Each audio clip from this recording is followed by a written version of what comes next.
نن می بیا اوخی دسترگو نبهیگی ماشومواله د حضور را یادیگی د عربو زنانه کور پکور گرزی مالدار بوزی غریبانو نپټیگی حلیمه ابی خاون تدا سوای یو یتیم د مخین ور پشان زلیگی کدی خو خوی خاون دا من به بوزونو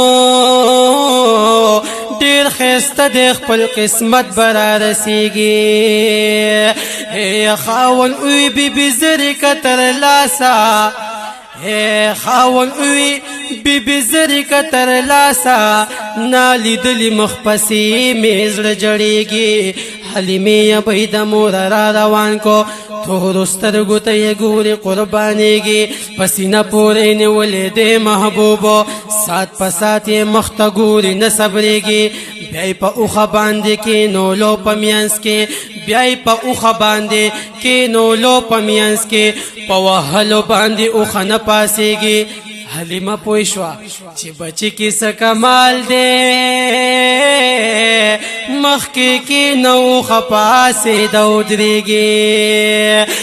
یا اوښې ډېره وه کمزورې په سورلۍ کې اوښې ډېره وه کمزورې په سورلۍ کې وی کمال دی بیا د ټولو مخکې کېږي حلیمه وای برکت می د ګل رنگ دی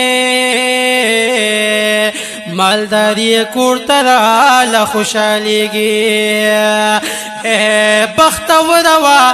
حاجی شمس رحمانا